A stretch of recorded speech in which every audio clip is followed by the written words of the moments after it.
কিভাবে ট্রান্সফর্মার তৈরি করতে হয়। একটা ট্রান্সফর্মার তৈরি করতে গেলে অনেক বড় হিসাব, এই হিসাবটা সবাই মাথায় রাখতে পারবে না, যার কারণে আমি সহজ একটা হিসাব আমি আজকে আপনাদের সামনে তুলে ধরছি কিভাবে আপনারা যে কোনো ধরনের ট্রান্সফর্মার বাছাই করতে পারবেন। বড় হিসাবটার কথা একটু বলি। বড় হিসাবটা যদি বের করতে হয় তাহলে এর এক পাতা অঙ্ক আছে, এরকম বড় এক পাতা অঙ্ক শেষ করতে হবে, তারপরে ট্রান্সফর্মার বানাতে হবে। এই হিসাবটা অনেক টেকনিশিয়ান মনে রাখতে পারবে না, যার কারণে আমি এই হিসাবটা কাজে লাগাচ্ছি না। ওই হিসাবটা আপনার এমন হিসাব যে আপনার ট্রান্সফর্মারে কত নাম্বার ওয়্যার গেজ দরকার, কত নাম্বার তার দরকার সেটাও বেরিয়ে আসবে, কত এম্পিয়ার, কত কারেন্ট, সম্পূর্ণ কত ওয়াট, সব কিছু বেরোবে। কিন্তু ওই হিসাবটা আমরা যাচ্ছি না, যেহেতু আমরা বেসিক সাধারণ একটা হিসাব করব। এই হিসাবটা করেও কিন্তু আমাদের যারা টেকনিশিয়ান আছে তারা কিন্তু একটা ট্রান্সফর্মার দেখে ক্যালকুলেশন করতে পারে, আইডিয়া করতে পারে যে আমার এতে এত নাম্বার তার হলে এনাফ। তো যার জন্য আমি সাধারণ হিসাবটা করছি। আপনি একটা কোর নেবেন, সাধারণত একটা কোর নেবেন, এবার কোরে আপনি হিসাব করবেন কিভাবে। দৈর্ঘ্য আর প্রস্থ আছে, একটা কোরের দৈর্ঘ্য আর প্রস্থ আছে। প্রথমে আপনি হিসাব করবেন এখানে কত ইঞ্চি কোরটা, দেখেন আমাদের 1 ইঞ্চি, এখানে 1 ইঞ্চি, মাঝখানে একটা সুতা বাদ দিতে হবে সবসময়। 1 ইঞ্চি 1 2 3 4 5 6 ধরতে পারেন, 6। তাহলে এখানে লিখতে হবে 1.6, লিখেছেন 1.6 প্রস্থ। এবার দৈর্ঘ্য কত আছে, দৈর্ঘ্য আছে 1 ইঞ্চি 1 2 3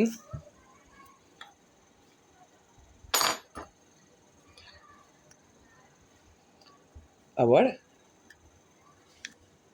1 2 3 4 5 6 7, 1.7,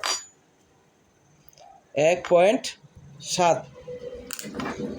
তাহলে এখানে হয়েছে কত, দৈর্ঘ্য প্রস্থ 1.6 1.7, এটাকে গুণ করতে হবে।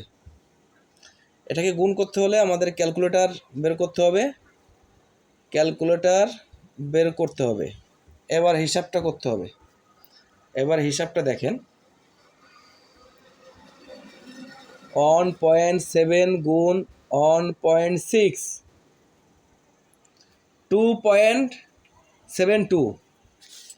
এটাকে গুণ করে আমাদের দৈর্ঘ্য প্রস্থ গুণ করে এসেছে 2.72।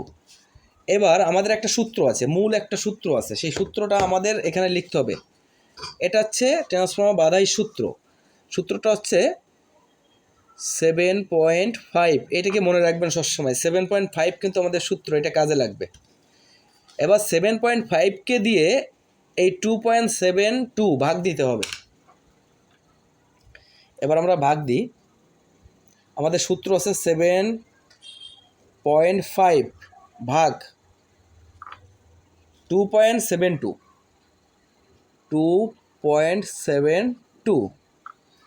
2.75 টানে ভোল্ট আসতেছে। এত প্যাচে আমাদের 1 ভোল্ট বেরোবে, এত প্যাচ দিলে 1 ভোল্ট বেরোবে।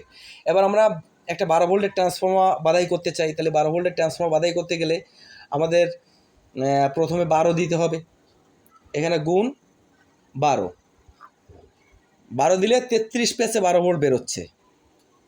সেকেন্ডারিতে 33 প্যাচ দিলে আমাদের 12 ভোল্ট বেরোবে। এবার দেখি আমাদের যেখান থেকে 220 ভোল্ট ঢুকবে ওখানে কত প্যাচ আসে, তাহলে এখানে 220 দিতে হবে। আমরা 250 দিব কিংবা 230 দিব, 230 দিই, একটু বেশি ধরি, 230 গুণ 230, তাহলে 634 প্যাচ দিলে কিন্তু আমাদের কারেন্ট সাইড হয়ে যাচ্ছে। এবার যারা আইপিএস বানাতে চান তাদের জন্য 140 ভোল্ট দরকার হয়। তো 140 ভোল্টের হিসাব কীভাবে করবেন, 140 ভোল্টে একটা লুপ বেরো করতে হবে, তাহলে এখানে 140 লিখতে হবে। 140 লিখলে 386তে একটা লুপ বেরো করবেন, লুপ বেরো করে এবার 230 হিসাব করবেন, 634-এ যে আরেকটা লুপ শেষ হবে, তাহলে আপনার কমপ্লিট। আপনি এইভাবে কিন্তু একটা ট্রান্সফর্মার বাছাই করতে পারবেন খুব সহজে। খুব সহজে বের করতে হবে না। একটা জিনিস হিসাব রাখতে হবে, ওই সূত্রটা 7.5 এটাকে আপনারা লিখে রাখুন খাতায়। আর ভিডিওটা ভালো লাগলে চ্যানেলটা সাবস্ক্রাইব করবেন, ভিডিওটা শেয়ার করবেন। ধন্যবাদ সবাইকে।